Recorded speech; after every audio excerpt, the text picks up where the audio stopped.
Hello everyone, welcome to Reinforcement Talking, a new podcast series from the UCL AI Society. I'm very excited to be with my co-host and friends Javier Torre and guest Wim Naude. Wim is a scholar, entrepreneur and politician and is currently working as a visiting professor at RWTH, Aachen University, and is a distinguished visiting professor at the University of Johannesburg. Wim served for 5 years as an elected councillor for the African National Congress, ANC, and is now a candidate for the Green Party in the Netherlands. Wim has founded several startups, including in workplace analytics and sustainable development, and is ranked by Stanford University's rankings amongst the top 2% of scientists worldwide. Wim, it's great to be with you. Good morning. Thank you very much for the invitation. Amazing. So today we're going to be talking about AI in economics, in particular about AI alignment, and this will be with me in the first half. And then we'll be going on to speak about transformative economic growth with Javier in the second half. But before we jump in, Wim, could you explain a bit more about your background and how you've become interested in these sorts of topics? Yes, thank you.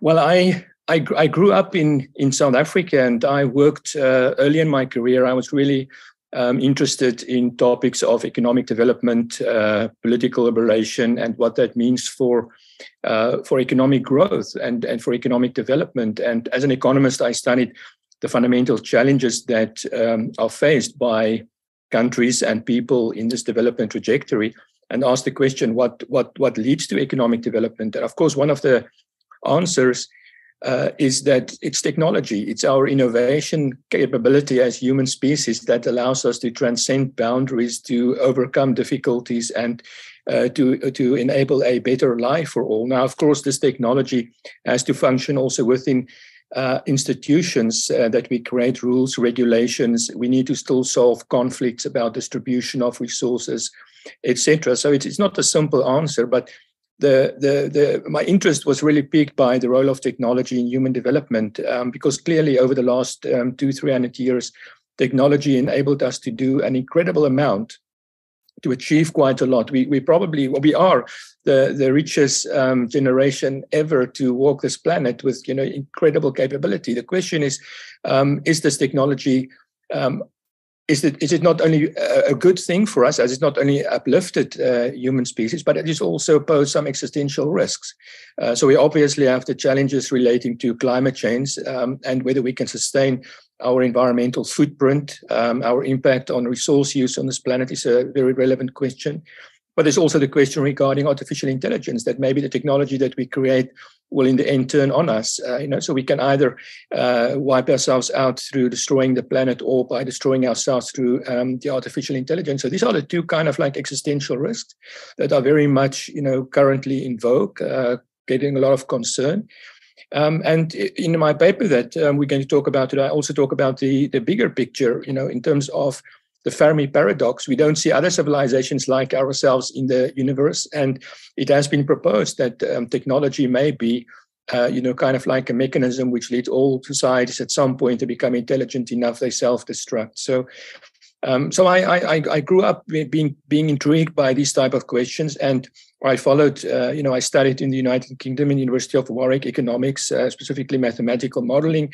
And built, kind of like large-scale models of economies back in the 1990s, which was then kind of like, using the big data that was available at that time and the mathematics to simulate these artificial economies to try and make decision-making. So I still find it very interesting to look at the way in which now with big data and smarter algorithms and data science, we have gone to build much more realistic models in which to kind of like, make simulations of policy and try to expand our knowledge of how to steer the global economy with all its complexity.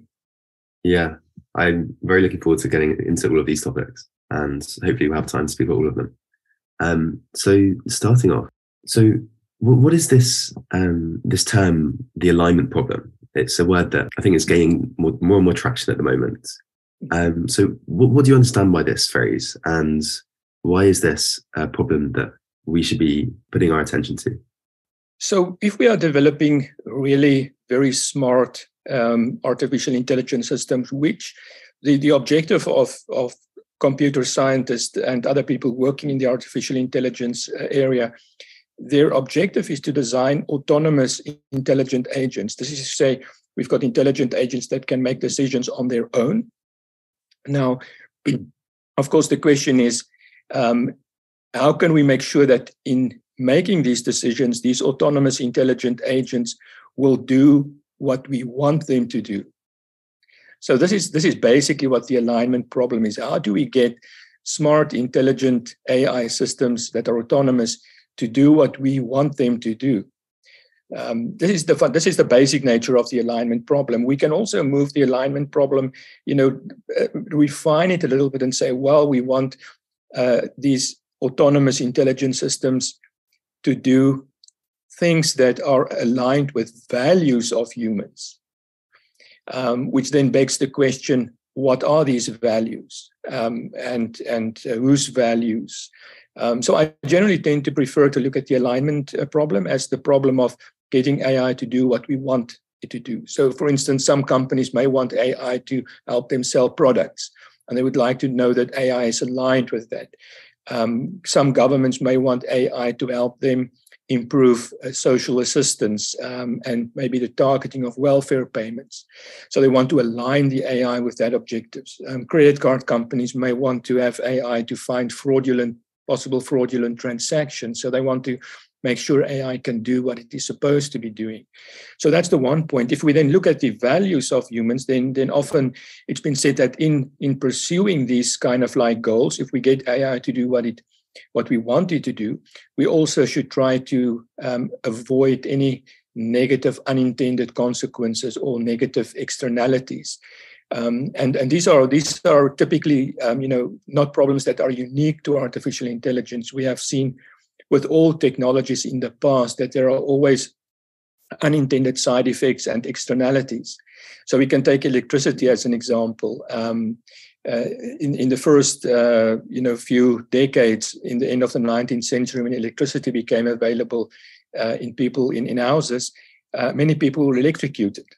In fact, I've read somewhere, I don't know if it is true, that at some stage in London they had copper plates for the switches of electricity in houses, right? Not being aware that copper is a super conductor of electricity and not very good practice. But people learned, and slowly we addressed the technological externalities from electricity with new technologies, switches that prevent or minimizes the chances of being electrocuted.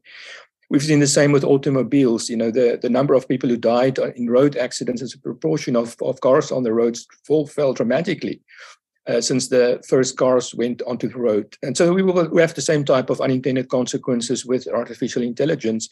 And part of the bigger alignment problem is to make sure that also these unintended consequences and negative externalities are limited and eventually completely eliminated.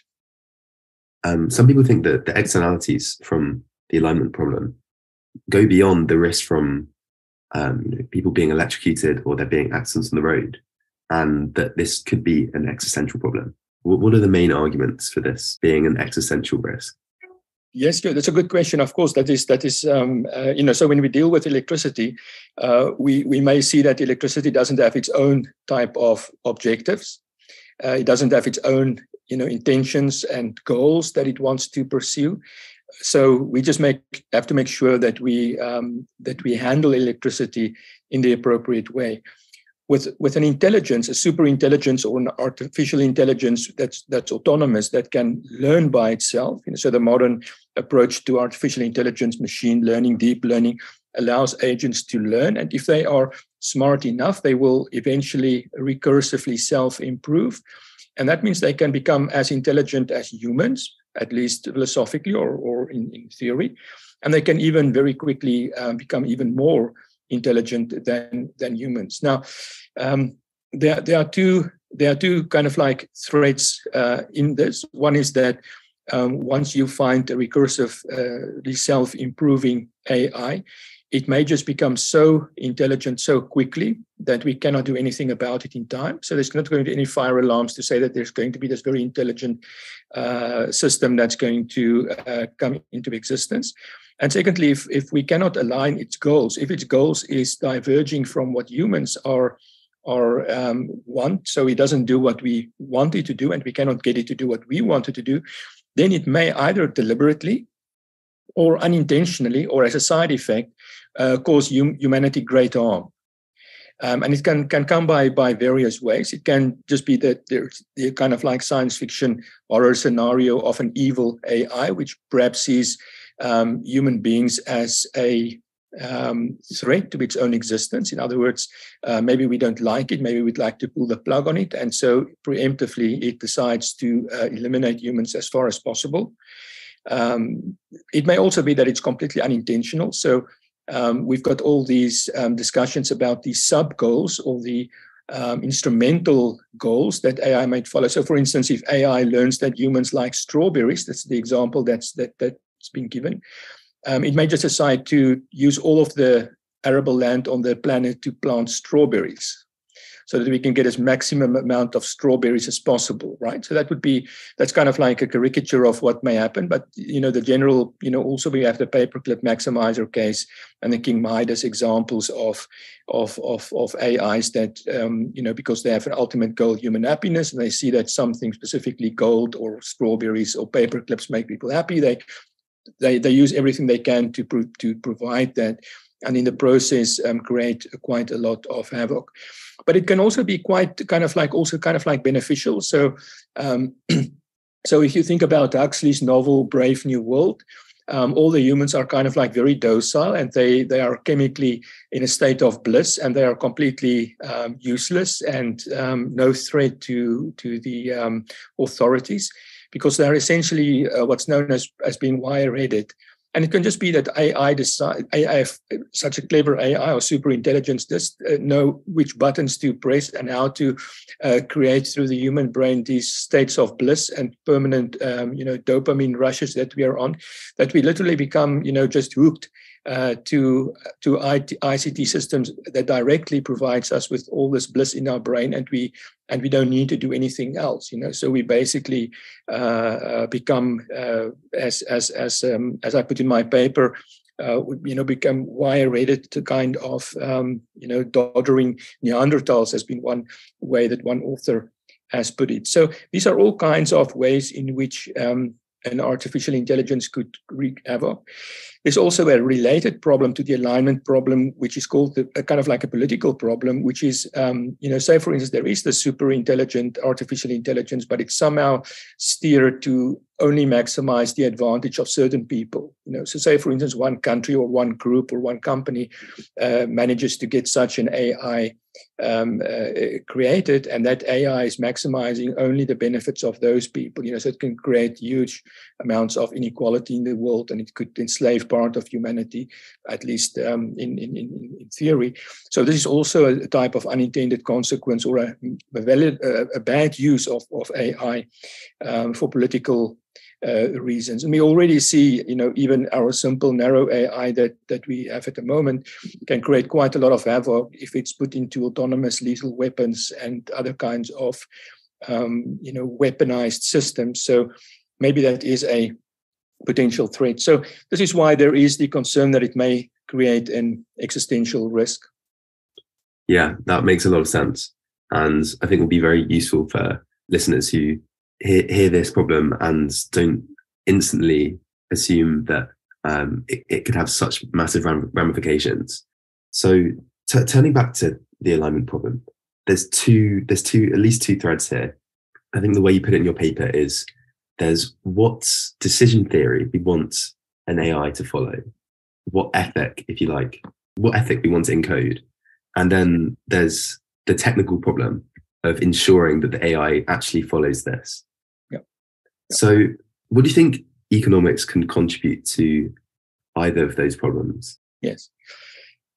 So if we put ourselves in the position of an artificial intelligence scientist who aims to build these autonomous intelligent systems, there are two questions that we need to answer. The first is, as you mentioned, what decision theory do we want such an AI system to follow? In other words, how does it decide what to do?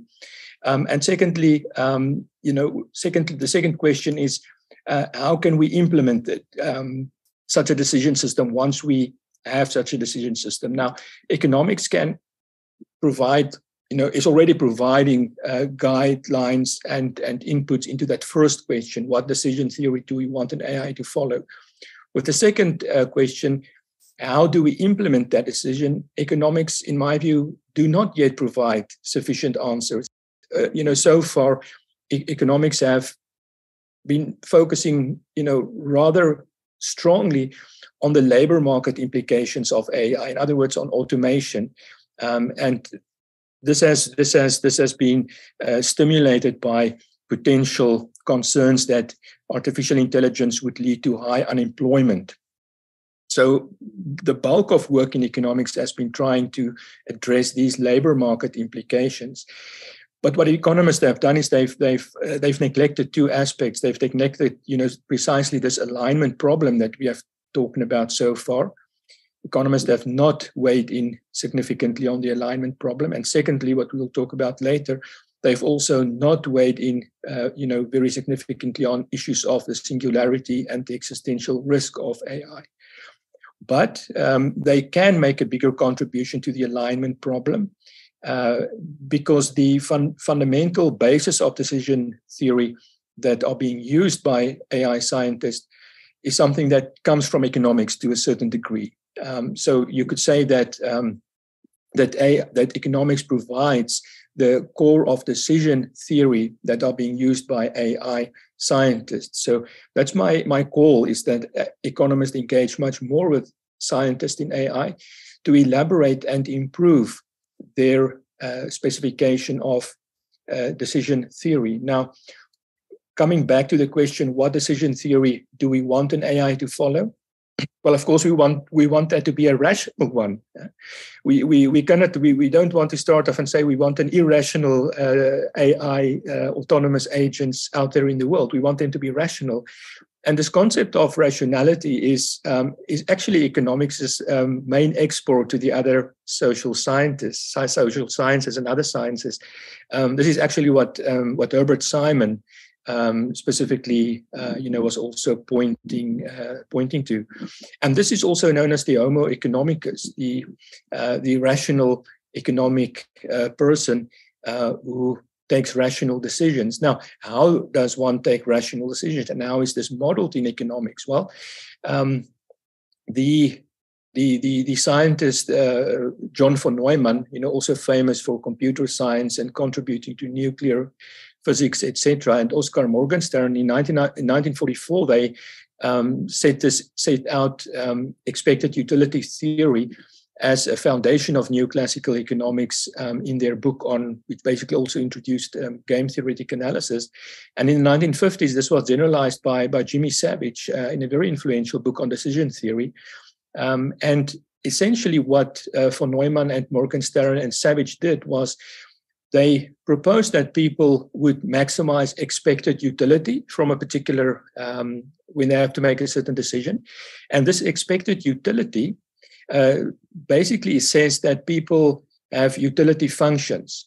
And this utility function just allows you to make a comparison between different outcomes from actions, right? So you do this, and then this happens, and you can rank that on a preference scale. So you can compare the outcome of different actions by how much they, conform to your preferences, and you would choose the kind of actions that lead you to enable you to enjoy more of your preferences rather than less. This is also part of the rationality. And there was a number of kind of like theorems that if and conditions, if they hold, shows that utility, expected utility maximization is the most rational decision to be taken. And this idea of rationality and expected utility maximization or optimization, this is precisely what we've seen in artificial intelligence systems as well. So artificial intelligence systems, they all have an objective function, a goal or a loss function that they try to maximize. within using data, for instance, looking at the data, looking at making a decision and predicting what is the right decision and minimizing the loss function. It's kind of like just the same thing as maximizing a utility function or a goal function. So you could also see utility functions as the goal function in the language of artificial intelligence systems. So that's the essence, what economics have contributed to the decision theory of artificial intelligence. In terms of the second question, we can also talk about that, but that's then essentially how to implement such a system in AI. Thank you. I find this sort of thing really interesting. And the idea that social sciences, which I'm personally very interested in, can make a big contribution here, I find very exciting. So we got this idea of Homo economicus and maximizing utility. Several things come to mind here for me. Earlier you mentioned we need to ensure that the utility being maximized is not just limited to a particular group. I think this is very important. We don't just want it to be the utility of the owners of the AI, for example. But also, I think what I find difficult is how we can actually conceive of what this utility is. Because there's many senses in which we can understand utility, right? It could be our preferences, it could be our values, it could be our intentions. And so how do we make sense of what human utility is? There's both a strength and a weakness in the approach, and it's precisely because it's amenable to broad interpretation and broad application. So the benefit is that with utility, it doesn't matter what you put in your utility function. It can be anything that you have a certain set of preferences over. And it's not so difficult to envisage in different cases that we have these different set of preferences, right? And these preferences are particularly, important to the extent that we can compare preferences. So we know which preferences would give us, greater satisfaction or utility if we were able to achieve these. And utility would be completely different for different people. This is also why initially the whole thing of expected utility maximization and optimization, it actually comes from gambling in the 18th century. Gamblers were concerned about, how do they take the best decisions to make the most money from betting their money. So we kind of like dark origins of something, very good in social science today, or very useful. So the gamblers focused on this problem. And initially the idea was that they would maximize the value, in monetary terms. But that ran into all kinds of problems, including Pascal's wager. And this was essentially solved by substituting value for utility. So this means that we get, that money will give us utility, but other things will also give us utility, not just money. And by even increasing money, the utility that we get from increasing money may be decreasing. So if you're a billionaire, an additional euro or pounds income will probably not result in as much marginal utility to you as if you were much poorer, right? So this gave us a much better handle on dealing with different types of goods that we desire or that we use. So this is the usefulness of a utility function. Of course, when you put it also in the context of the alignment problem, then what we essentially see is that we have different agents with different utility functions, and that there is the allowance for different utility functions. So my utility function will be different than your utility function because I may have different preferences. And so we function quite well in society with different utility functions, relatively well. Now, I said that the idea of utility functions and the maximization of utility functions, expected utility theory, came from, gamblers who were trying to get the best out of gambling and make most money from placing bets in the optimal, rational way. Now, of course, if you play against a dice, you play against nature, you have some objective probability that you are facing. But when you are in a situation where there are different intelligence agents who have different utility functions, then you are in a multiplayer situation or a multi-agent situation. And when you're in a multi-agent situation, it becomes increasingly important to also have what is called utility function coordination. Because obviously, if I have certain preferences, it differs from your preferences, we may engage into conflict. And this is also where von Neumann and Morgenstern's contribution came in game theoretic analysis, because in game theoretic analysis, you assume that your behavior will influence somebody else's behavior, and that will again influence your behavior.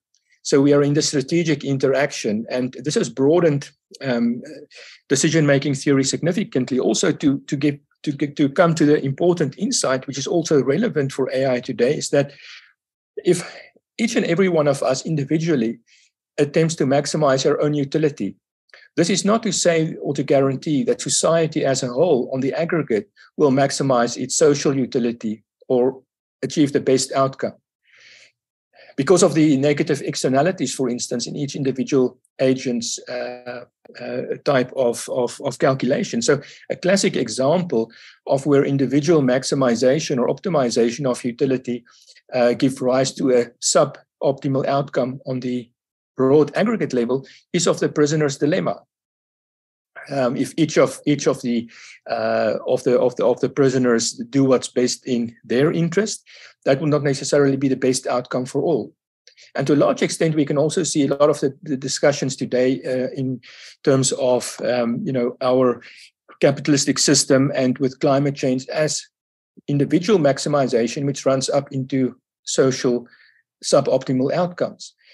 And this is then very much a problem in the fundamental problem in AI alignment is that creating different agents, intelligent agents, with different utility functions that may not be aligned will create a large degree of potential conflict also with humans, but also between potential different artificial intelligence agents. And that's what's really, as you say, this is what really makes it a very difficult problem to solve. And I think it's also why we still are, in my view, very far away from solving the alignment problem. Mm-hmm.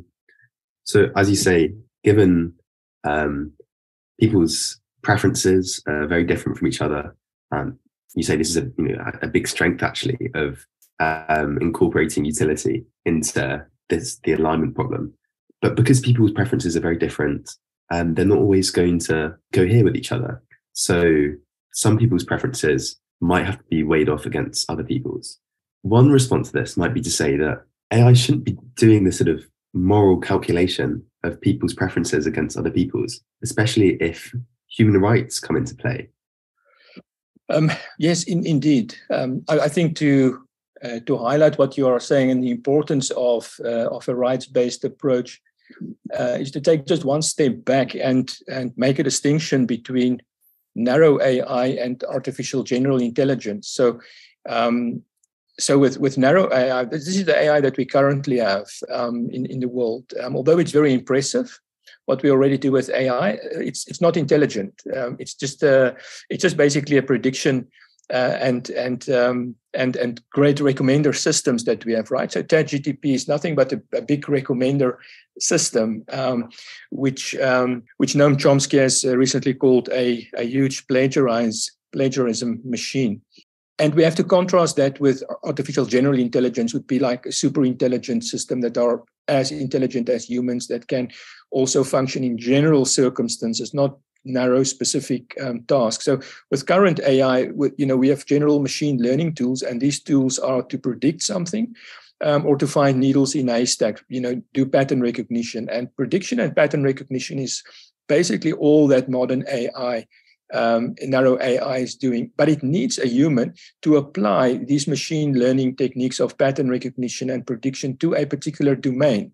So if we apply it to natural language processing, we get search engines and we get chatbots. If we apply it to recognizing road signs and other users on the road, we get autonomous vehicles. But it's essentially the same type of system. Now, in each of these cases where the machine learning, deep learning tools are applied for prediction and pattern recognition to a particular domain, then we can use the expected utility approach very usefully because we can specify a particular objective. For instance, recognize this object. Is it a road sign or is it a person walking into the road? And so what you want to maximize is the prediction accuracy. You cannot make a mistake and say, well, it's a road, but it's in fact somebody's house. So you need to be accurate in your prediction, and it's the same with predicting what people are going to search for or finding information. There needs to be a match. So what you do is you minimize loss. So it's very easy to specify to the system, maximize this function or minimize this loss function, subject to the information that you have at hand. And if you have more information, you can update your accuracy over time. So you become better at doing this. You learn by doing this. Now, in these narrow domains of AI, this approach works great. This is why AI scientists use the approach from economics, expected utility theory. And in fact, what they have found is that AI systems are, in fact, even perhaps better than humans.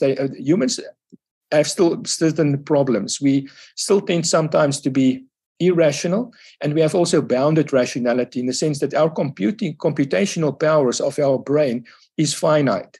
So if we face a certain problem, sometimes we just don't have enough time and so on to calculate the optimal solution. But what we see with machines with huge computing power today, computing power far greater than the human brain, is that machines can make better computational efforts at cracking problems, but also if they learn, they can unlearn certain biases. So in human decision-making, one of the criticisms against the neoclassical expected utility model, especially from behavioral economists like Daniel Kahneman and others, very valid criticisms, is that we have all these biases in our thinking. So we have cognitive biases, and there's a whole Wikipedia website of 200 plus cognitive biases.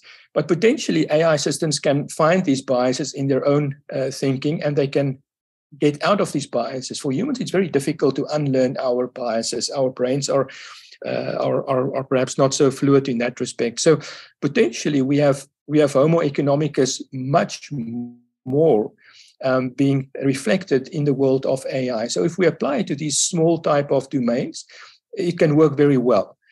And this is in fact also going back to what Jimmy Savage said in the 1950s with this example of small worlds and big worlds. And he said, well, these models of economics and of expected utility maximization work very well in small worlds.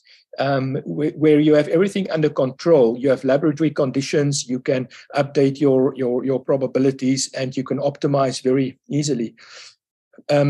And so it works very well. And this is also my argument that, economics is really good at providing these tools for the current AI that we have. Now what we need to do is, coming back to your question about about the rights-based approach, why it is very relevant for this type of problem, because say, for instance, in the application of an AI tool to autonomous driving systems, whether it's in airplanes or in trains or in automobiles, if something goes wrong, if there are mistakes that are being made, human safety is endangered. And all the tools can be used for very malicious purposes like cybercrime or cyber warfare, or in autonomous lethal weapons. And in these respects, what we need to do, just as we do in other cases of other technologies, we need to make sure that human rights and the law is not violated by these new type of tools. In other words, if the tools allow us to commit crimes in different ways, that's still a crime, and we should still make sure that we can be able to use the power of the law against that. And people have also argued that we should be doing due diligence and rights testing, stress testing our system to see to what extent human rights are being affected negatively by these type of systems. But it needs to be done for each and every domain. You cannot, have a general approach. You say, well, all AI needs to be subject to the following test or the following type of way. We need to see in every time we have a new application of AI to a particular area, whether there are not intended or unintended negative consequences for human welfare, and deal with it. So that works. That's very fine and very appropriate when you deal with the current narrow AI. But say we develop at some stage an artificial general intelligence. which I also have to stress we don't have yet now. And there's actually disagreement that we will ever find it by using machine learning or deep learning. So not everybody agrees with that. So there's many scientists and notables who are quite confident that deep learning will never scale up to anything like human intelligence for various reasons that we can discuss. But there are also some people that said, well, it may also be the case that it can have the scaling up of deep learning to human level intelligence. And then with recursive self-improvement, the AI can become much more intelligent than humans. And then it's what's been called a singularity. And post-singularity, we don't know what will happen. All bets are off what kind of world we will inhabit in such a singularity or post-singularity environment. And this is where the existential threats comes in. Now, in such a case, looking at the human rights approach, seems probably not to be able to overcome the threats as they have been perceived. It seems that such a type of superintelligence may be able to overcome even those type of approaches. Like we see that in the real life, that autocrats very often take over, in governments. And this has been one of the fears, expressed by philosophers, that such an artificial general intelligence will lock us in a situation of kind of like an autocracy. This is also what Nick Bostrom has called the singleton, that it will be like one strong, government that's run by this superintelligence, and it will impose its rules, draconian rules, perhaps even on humanity. And there's no way we can get out of that. We will be locked in forever in this type of extreme dystopia, where human rights will probably not count for anything, because we will have lost power to enforce human rights, right? So human rights need to be enforced. People need to agree on human rights, and we need to have mechanisms to ensure that we address violations of human rights. But in such an AI dystopia with a singleton, there would be nothing that we can do. We'll be in the ultimate long-term autocracy. And that's been seen in many respects also by the long-termist movement as perhaps being the most troublesome potential threat from an artificial general intelligence. So I hope with this long-winded discussion, I've come kind of like to your question that yes, the rights approach are important, but I think ultimately, once we're in a singularity, all bets are off. Yeah, that makes sense. So within the small world of narrow AI, expected utility theory is useful if it's, as you say, stress tested for human rights. Mm-hmm. But at a larger level, if AI becomes more generalized, alignment is much more difficult. Yes. So on that optimistic note, I think now is the time to pass over to Javier, and so we can spend more time thinking about the potential transformative economic scenarios as a result of general AI. So thank you. Yeah, Javier here. And I just wanted to try to sketch a picture of how a world with super intelligent AI existing would develop, and whether that life would be desirable at all.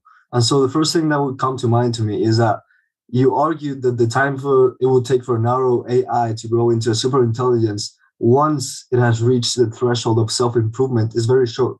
And so I think if the singularity develops so fast, wouldn't that inevitably result in one company or institution or country suddenly becoming massively more powerful than the rest?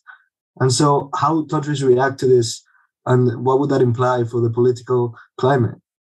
Yes, that is the danger that has been discussed as relating to this artificial general intelligence being theoretically possible.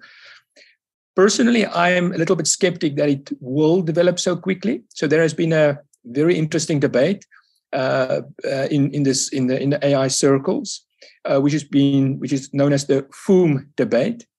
On the one side, some proponents argued that indeed, once AI becomes recursively self-improving, it will be a matter of weeks or at most months before it will become super intelligent, and then it's all over for whoever other intelligences there are.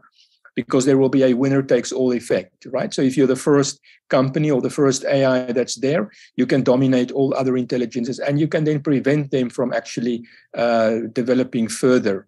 So you have really a strong winner-takes-all potential outcome here. Personally, I don't think that it will happen so quickly.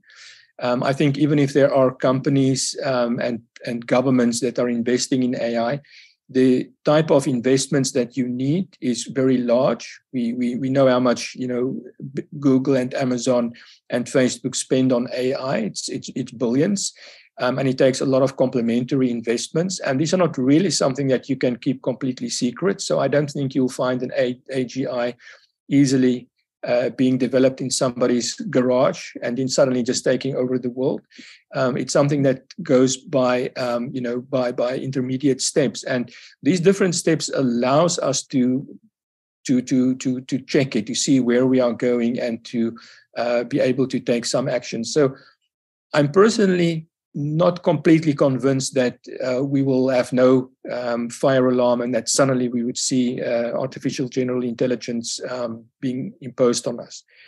But there are philosophers and scientists who think it may be possible, and that because it's there's a small probability that it could happen, that we should be careful for that we should not allow ourselves to be caught unexpected, and therefore we should be thinking about the possibility, and then how to make that possibility as small as possible. And that then comes to the question of, as you say, the company or the country you are the first to develop such an artificial general intelligence may, perhaps, if they can control it, we have to say as well, if they can control it or align it to their interest, they may then have this winner-take-all effect, and they would indeed then dominate. And this is also why some people have said, well, we should be concerned about an AGI arms race.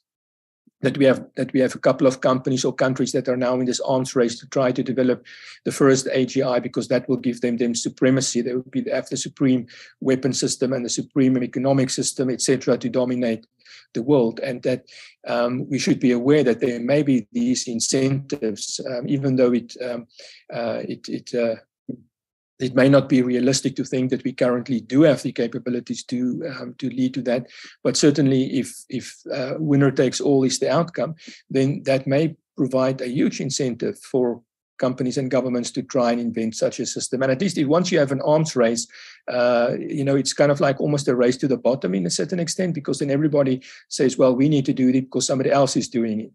We've already seen this with, AI strategies in the world, national AI strategies. I think there's a whole list of countries now, maybe 100 countries or so, who each have their own national AI strategy to develop their AI capabilities. And this is just because other countries have that, So if you don't have it, you are seen to be, outside of the loop and not, taking proper care of the situation. So it may very well be the same that this type of winner takes all approach will lead us to actually misallocate and misspend a lot of funds in the pursuit of this type of system. So that's another potential downside of this idea of artificial general intelligence.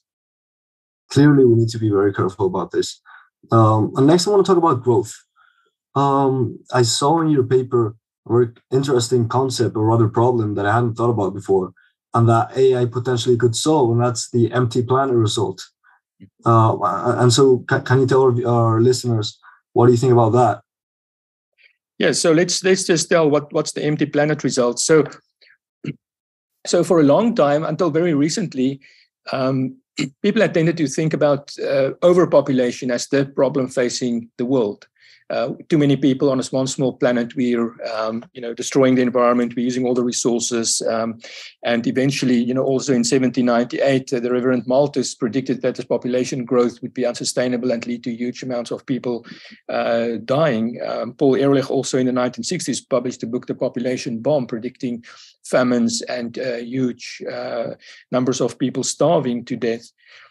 Now, it seems now, to some extent, economists, Janet Jones, for instance, have written a very nice paper on this, showing that perhaps a more realistic threat over the next 100 to 200 years will be depopulation, that already a large number of countries, the fertility rate is such that the replacement rate are not being maintained anymore. So especially in the West, Europe, United States, the replacement rate or the fertility rate has fallen below the replacement rate already in the 1970s. So each generation is about 20% smaller than the previous generation. So according to Chad Jones's calculations, in around 85 to 100 years, the population growth will be so small, basically fall down to zero, that this will also bring economic growth to a standstill, and eventually our problem will be an aged population and a small population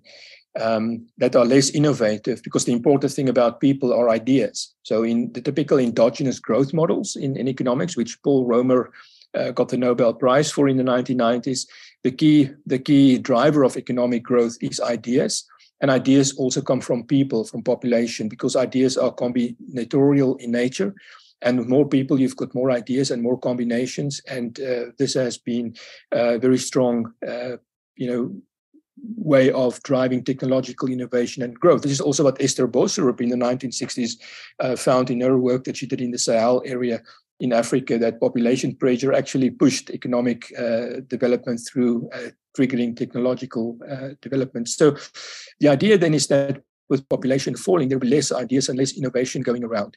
Now, artificial intelligence has been argued to be an innovation in the method of innovation. So where we have less people around to do the innovation, perhaps artificial intelligence can step in, and artificial intelligence can, given that innovation and ideas are combinatorial in nature, AI can perhaps see much more combinations amongst existing ideas than humans can. So we've seen this, for instance, already in the protein folding problem that AI seems to have solved, because AI can kind of like overcome this burden of knowledge problem that we face with our limited intelligence, with all this type of facts, in a much shorter period of time.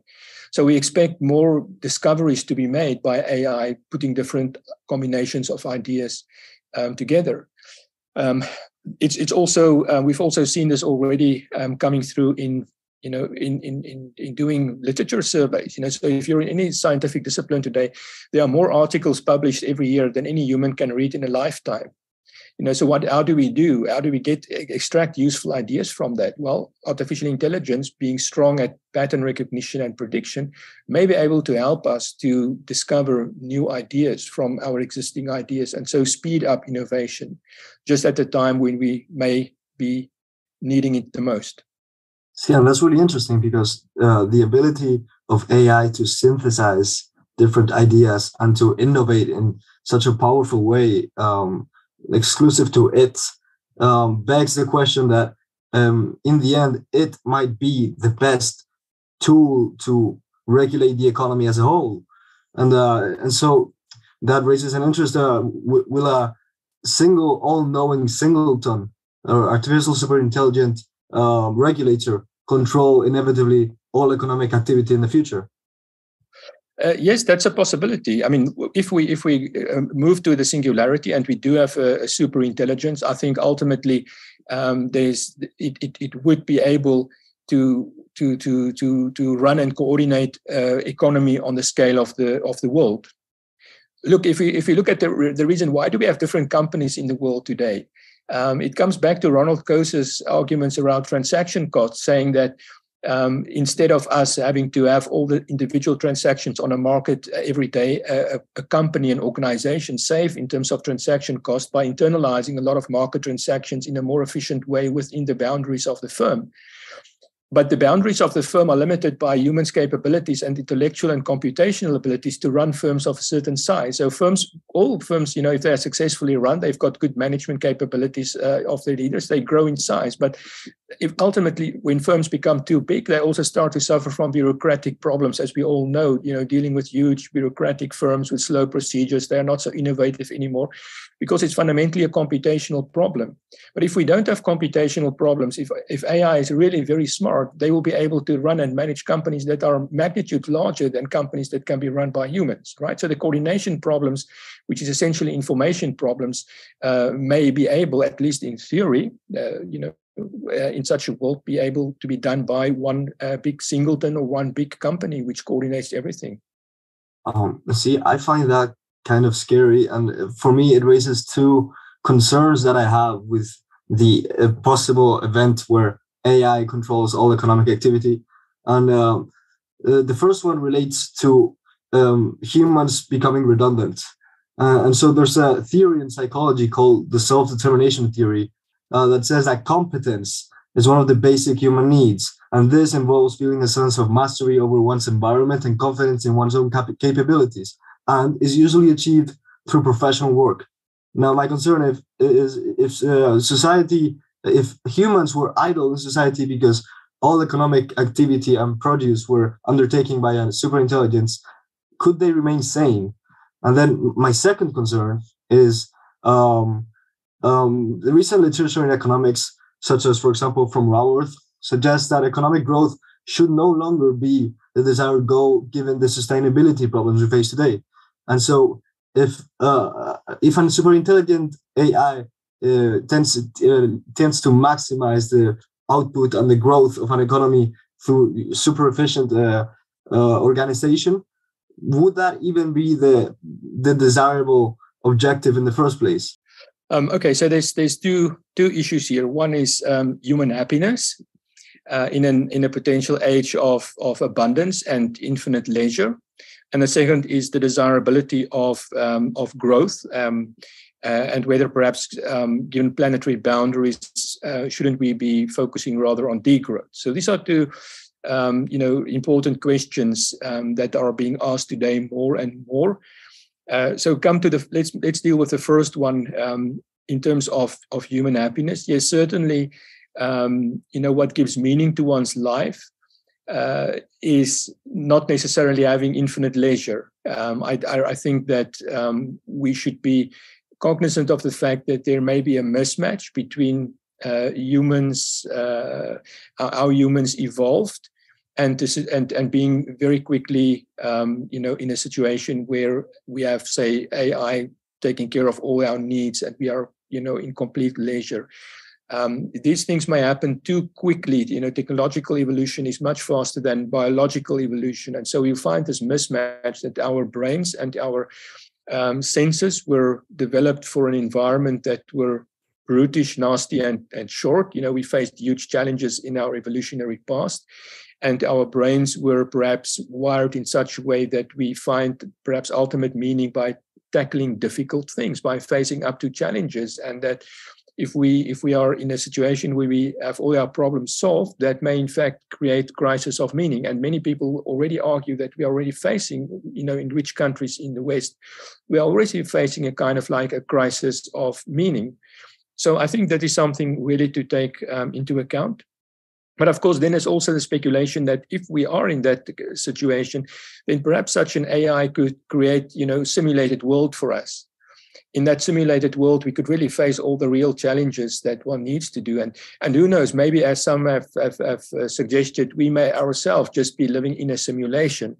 Some other civilization may just want to simulate our environment to perhaps experience what it is to live at this particular point in time. So, yes, we certainly have to think about those type of issues. The second issue regarding growth is that with an artificial intelligence, of course, you will have much more efficient use of resources. And I think this is what our biggest challenge, from a green growth perspective, is to decouple GDP growth from carbon emissions. And this has been done so far. If we look at all the Western countries, advanced countries, they have started seriously to decouple carbon emissions from GDP growth. But we need to do this faster, and we need to do this, completely, efficiently. And potentially this is possible because our biggest, economic growth is energy. And the energy and mass is equivalent. And we don't live in a completely isolated, closed system where we have, limited resources. We are bombarded by the sun every second.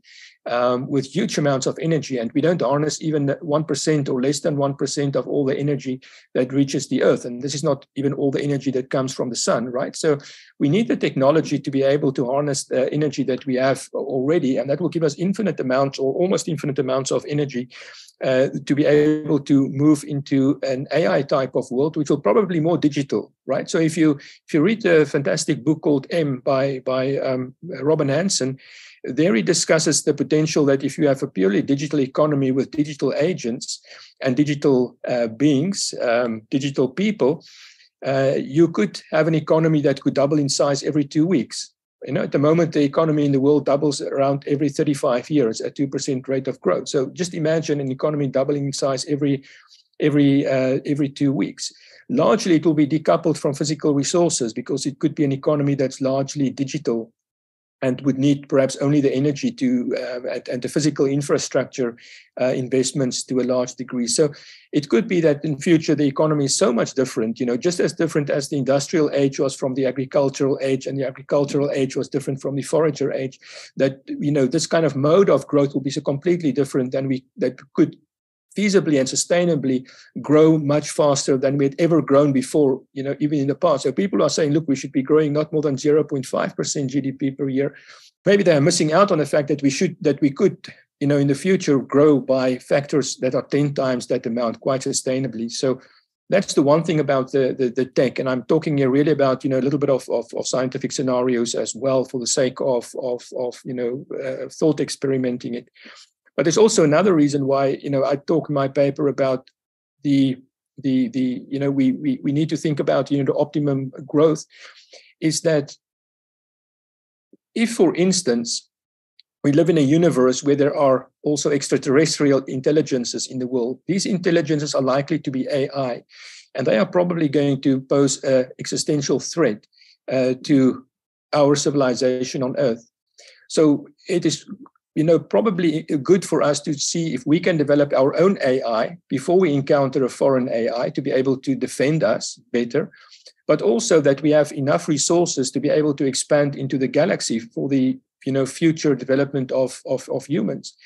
But we are not there yet. We don't have currently the money and the resources for galactic expansion, and we don't have currently the resources and the technology for an artificial general intelligence. So if we want to move in that direction, you know, we still need to develop economically to that level where we can afford this expansion and this AGI, because this will be ultimately, you know, in the interest of safeguarding humanity over the long run.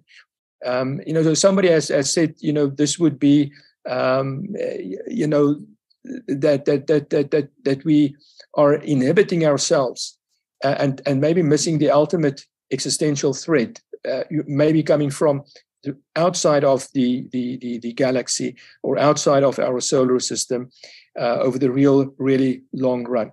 This is a little bit, like I said, philosophical and thought experimenting and a little bit of science fiction, but it certainly begs the question: what is the optimal rate of growth? When we should stop growing? What is the limits of growth? You know, some people argue we are now at the limits of growth. Other people say no, we can still grow 200-300 years before we are at the limits of growth, looking at resources and the physics of economic growth, right? So I'm saying in my paper we need more research and more thinking about these type of issues, and link this up specifically to the potential role that artificial intelligence can play in overcoming boundaries and playing into the existential threats that we may or may not face. See, and what you've been saying is really interesting, because it really highlights how there is a trade-off, or there is negative and positive aspects about letting the superintelligence run free or containing it. But one question that raises my mind, if we were to decide that it's better to contain the artificial superintelligence, how could we possibly do that? Imagine the singleton has developed or is about to develop. How could programmers, how could policymakers ensure that they would not lose control of the situations? How would the controlling come about? I don't think that they can. I think the only way is to think of our typical pattern of trajectories of technology development over time, which tend to be incremental. And this incremental process, one can monitor it and apply the brakes if things seems to go out of control. And I think we are not, in terms of AGI there yet. But I also think ultimately, as some, philosophers in the transhumanist, post-humanist areas have been speculating, it may very well be the case that it's never a situation of artificial intelligence versus humanity, that perhaps we will go up into the AGIs that we eventually create and the superintelligence that we create. No, we're already augmenting our human bodies by artificial teeth, by artificial pumps in our heart, by artificial arteries, by artificial limbs. It will probably not be, unrealistic to expect, these patterns that in, sometime in the future, we will also be augmenting the human brain. And we may even be able, as Robin Hanson speculates in his book M, at some stage in 200 or 300 years, have brain emulations that we will be copying or uploading our brains and consciousness in a way, although we don't know what consciousness yet is, probably into a digital format.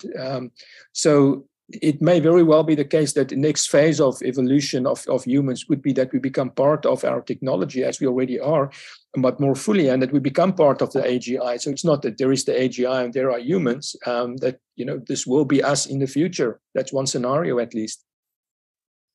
Oh, that transhumanist note at the end, I think is a very good optimistic touch, or pessimistic, depending on your point of view, to end up our podcast, because we are kind of running out of time.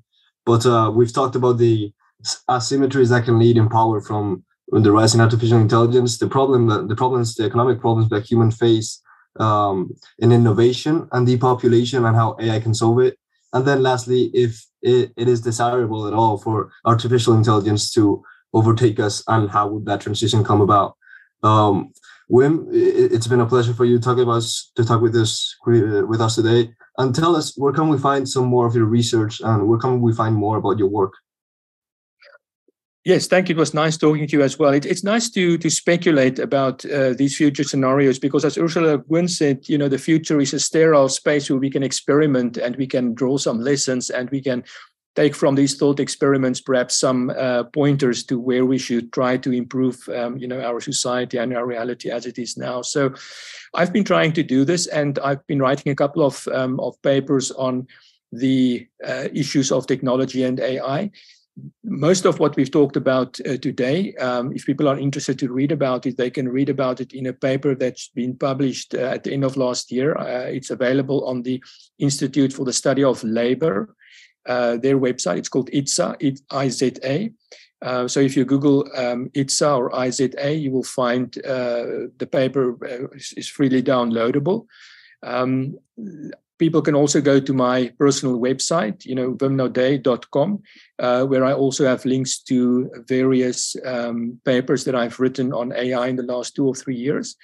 I can also recommend that listeners, if they're interested in this, go to the OECD's AI Policy Observatory, which includes what they call the AI Wonk blog. I've also added a couple of blog pieces on AI, and there are various interviews and links to work that I've done in the context of the OECD's AI Policy Observatory on AI. And there's also other interesting resources for if you're interested in AI policy and AI governance. I think we all are around here. The talk has been interesting, for lack of a better word. I've enjoyed it thoroughly. And personally, my favorite touch was how you hinted at transhumanism at the end, and what that might mean. Charlie, what was your favorite part? Whoa, putting me on the spot here, Javier. I think the different approaches to alignment, I think I found most interesting, and also the transhumanism is also very interesting stuff. So yeah. Well, it was great having you, Wim. I hope you come with us again. It has been really interesting, and I think we can safely say we have all learned a lot. And whether you see this problem as something to look forward to or to be concerned with, I think it is really interesting for everyone, and there's no doubting that. Thank you.